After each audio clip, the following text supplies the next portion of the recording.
É só clicar em mim. Tá focado? Pronto, né? Então,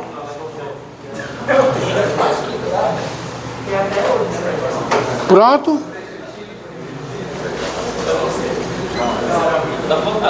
Pronto, tá focado, né? Beleza, olha aqui, é pra cá. Tá piscando aqui? Tá. Tá sim. Tu tá cego, macho. Eu sou cego. Tá. Então vamos lá. Aula passada, definição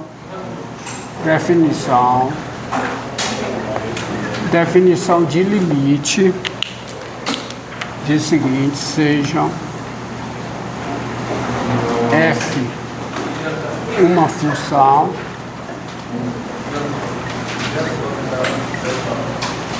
L um número real e P também um número real.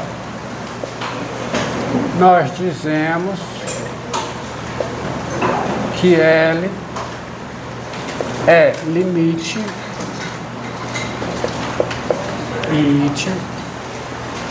de f de x com x tendendo a P quando dado epsilon maior do que zero, ou para cada epsilon maior que zero, ou qualquer que seja o epsilon maior que zero, existe um delta maior do que zero, tal que x no domínio de f, e x menos p menor do que delta maior do que zero implica f de x menos L menor do que L. De outra forma, L é o limite de f de x com x tendendo a P quando você pode fazer o valor f de x ficar tão próximo de L quanto você queira, que é dado epsilon, bastando para isso escolher o x suficientemente próximo de P. Essa definição, ela captura isso que você tem como ideia intuitiva de limite. Só que ela é manipulável matematicamente. Você demonstra resultados e faz conta, coisa que você não consegue fazer com a intuição, tá? Entretanto, você não a utiliza para demonstrar limites. O que você faz é usar por exemplo, as propriedades operatórias. As propriedades operatórias, o que é que elas fazem? Elas validam a manipulação intuitiva que você faz com o limite. Ela mostra que, em muitos casos, a sua intuição vai ao encontro dessa definição. Tá certo? Já que a definição captura o que você tem como ideia intuitiva do limite. Bem, tem todas aquelas propriedades operatórias que diz que o limite da soma é a soma dos limites, limite do produto é o produto dos limites, limite de uma constante vezes uma função é a constante vezes o limite da função, quando os limites existem. Limite do quociente é o quociente dos limites, quando o limite da função denominador é diferente de zero. E assim vai. Mas tem outras propriedades que vão ao encontro da intuição também. E é uma que nós vamos usar agora para calcular tipos de limites que não podem ser calculados usando as propriedades operatórias. Então tem uma proposição que eu vou anunciar aqui, não vou demonstrar. Quem tiver interessado, vai nas notas de aula de hoje, tá certo? Que você tá lá, você pega e vê a demonstração, tá? Então, tá tudo no e-mail, né? Nas notas de aula, que tá inclusive na descrição do vídeo, tá certo? E é o seguinte, se inscreva no canal, né? Deixe seu like, porque senão Não sou eu que vou aparecer de noite nos seus sonhos para lhe aterrorizar, não. É a definição de limite que vai aparecer lá. Certo? Puxando você pelas duas pernas. O epsilon puxando por uma e o delta puxando pela outra. Para um lugar abrasador. Onde só tem choro e ranger dos dentes. E você desesperado, diz, não me leve, não me leve. E o delta e o epsilon arrastando, e a definição olhando. Aí ela diz assim para você, eu só não lhe levo se você disser para mim qual é o limite, com x tendendo a 2 da raiz cúbica, ou raiz quadrada, para facilitar a sua vida, né? De x ao cubo mais 1. Aí o que é que você responde? Quando o x tende a 2, você responde que é quanto esse limite? 3, né? Você responde 3. Aí a definição, por quê? Pela intuição. Aí a definição, não. Eu sou a definição. E eu quero que você me mostre por epsilon e delta. Aí toca o enterro, né?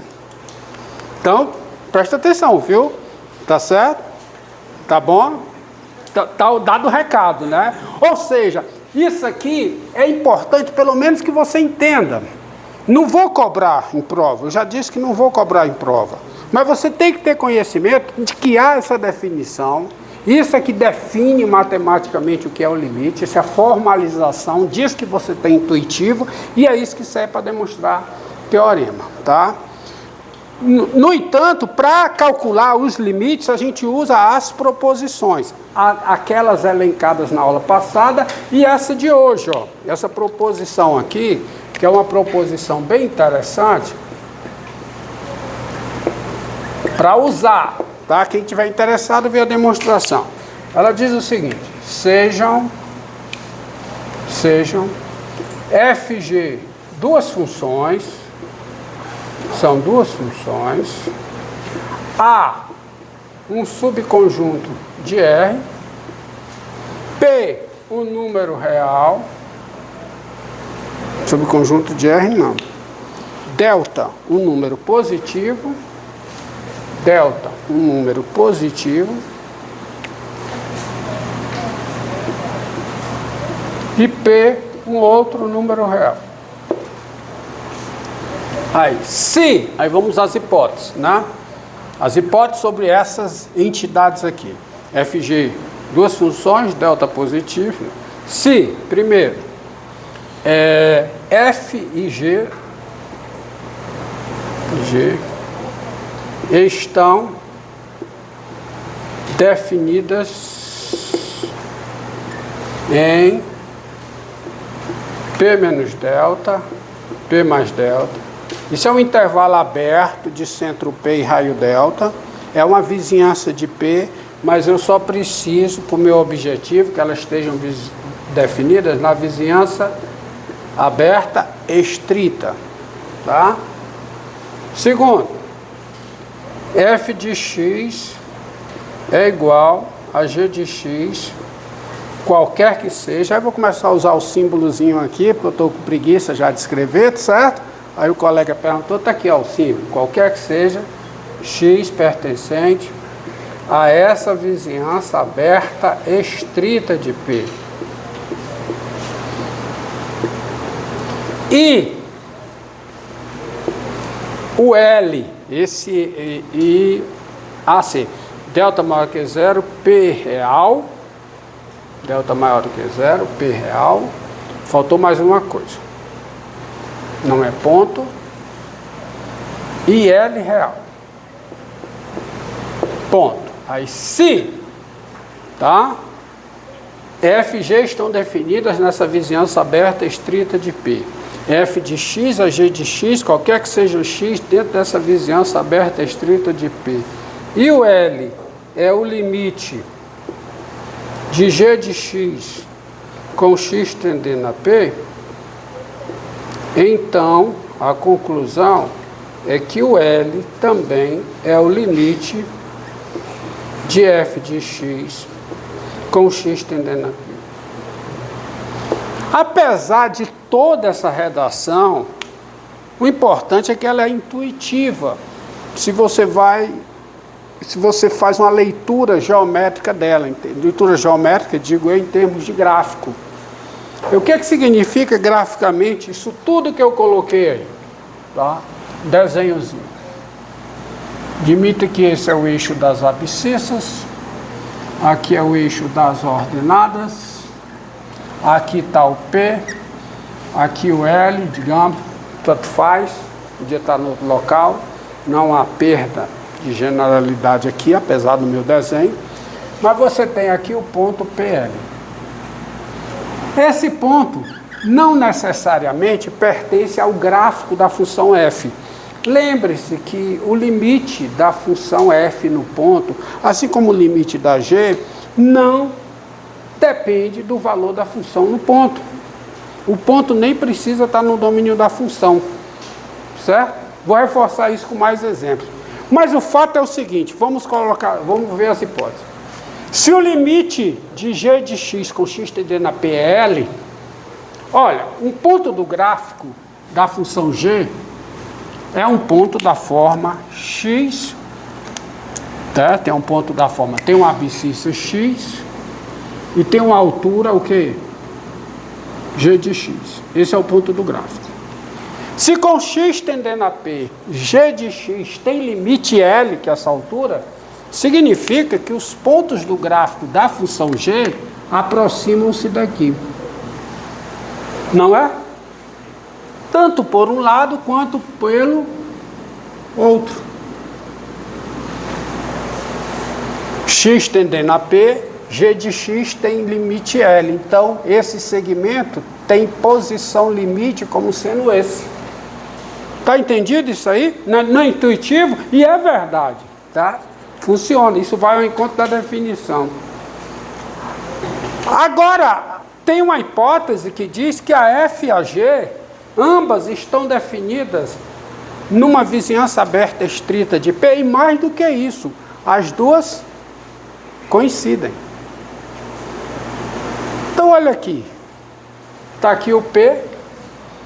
Digamos que aqui esteja o P mais delta. Aqui o P menos delta. Vou subir aqui também. E nessa vizinhança aqui, as duas funções coincidem.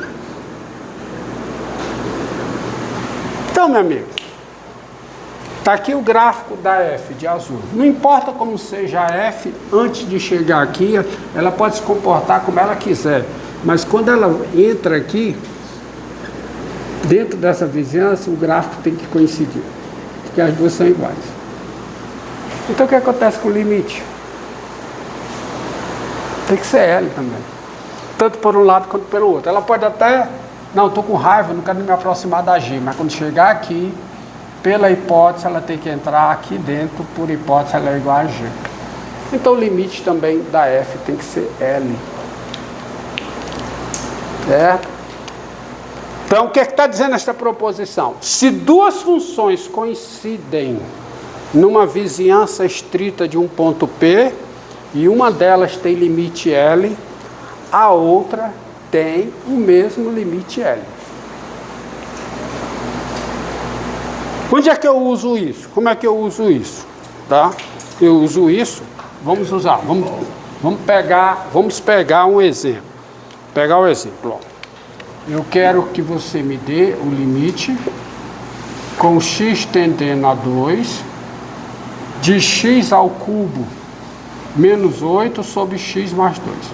Aqui é um exemplo em que eu não preciso desta proposição para calcular esse limite. Por quê? Por quê? O limite do numerador, quanto é o limite do numerador? Quanto é? O limite com x tendendo a 2 do numerador x3 menos 8 é quanto? 0. E o limite do denominador com x tendendo a 2 ao denominador é 4.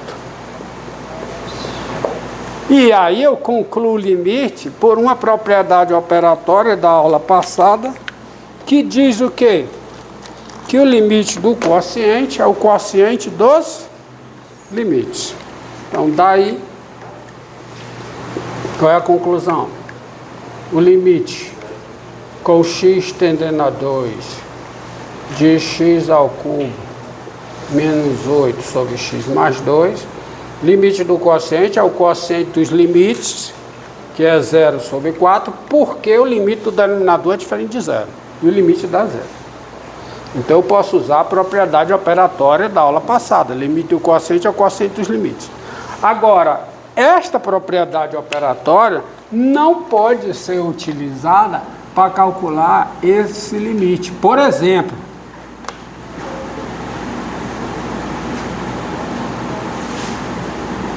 por quê? Porque aqui o limite do denominador é 0, assim como é o limite do numerador.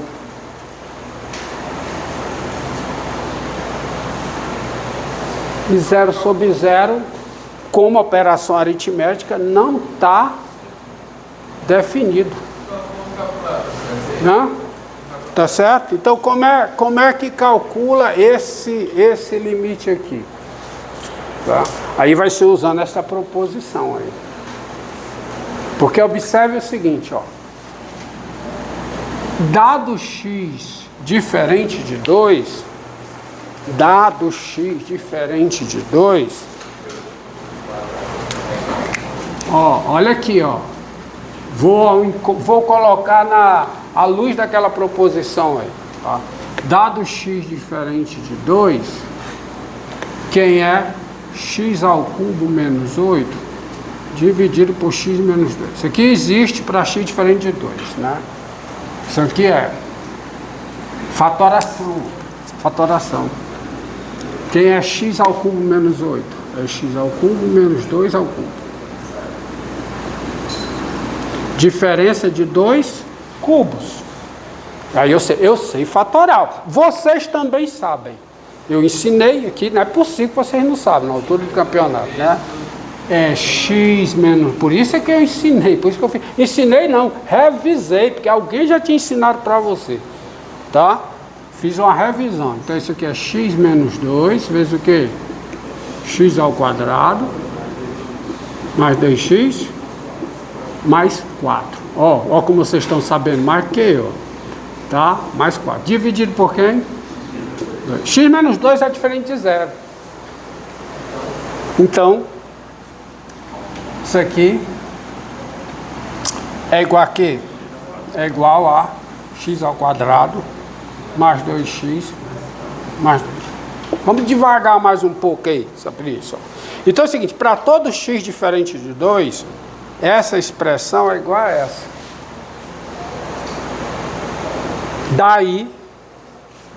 Daí,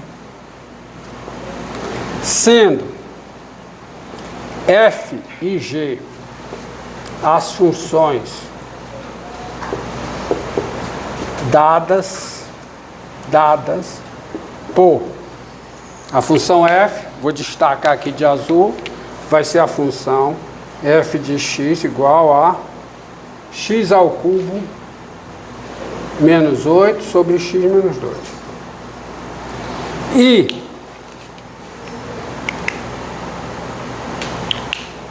g de x igual a x2 mais 2x mais 4 tem-se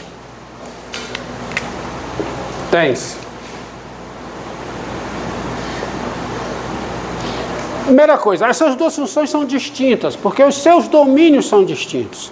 Quem é o domínio da G? Reais. Quem é o domínio da F? Os reais tirando 2. O conjunto dos números reais menos o conjunto formado pelo 2, com unidade 2. Mas o que importa é que f de x é igual a g de x, qualquer que seja o x diferente de 2. Em particular, qualquer que seja o x pertencente a esse conjunto aqui, ó. Por exemplo, conjunto 1, 2 união 2, 3. Que é, por exemplo, que é uma vizinhança aberta e estrita de 2, ó. Se você analisar aqui, tá aqui o 2, tá aqui o 2, tá aqui o 1, tá aqui o 3. Nessa vizinhança aberta e estrita de 2, ó, a vizinhança de centro 2, e que raio? Raio 1. As duas funções estão definidas e elas coincidem. São funções distintas, mas elas, as duas, têm os mesmos valores aqui dentro.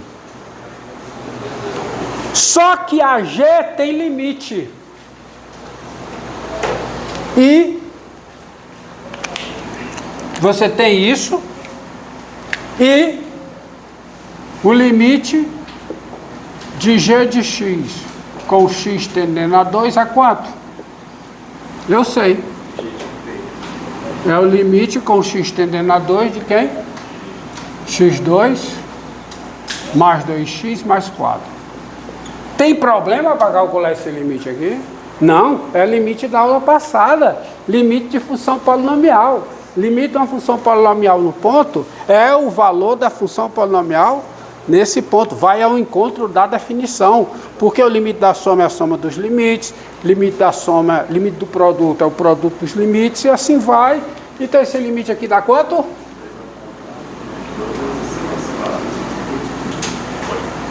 Dá quanto?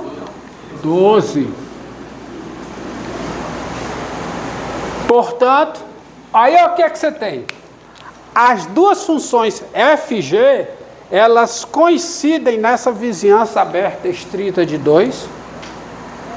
E a g tem limite. Então, por essa proposição, qual é a conclusão? A f também tem limite e o limite da f é o limite da g. Portanto, aí vem a conclusão. Portanto, o limite de f de x com x tendendo a 2, tá certo? Que é o limite, tá? O limite que eu quero, o limite de x3 menos 8 sobre x menos 2. Isso é o limite de quem? Com x tendendo a 2 de f de x, que é o limite com x tendendo a 2 da função g. Que é quanto? Que é 2. As duas têm o mesmo limite. Quando foi que a gente chegou à conclusão que elas estão na mesma vizinhança? Que elas coincidem na mesma vizinhança. Porque elas coincidem, por isso que eu usei a palavra em particular. Elas coincidem em todos os pontos da reta distintos de 2. Se elas coincidem em todos os pontos da reta distintos de 2, em particular, elas coincidem nesse conjunto. Porque esse conjunto é formado por números da reta distintos de 2.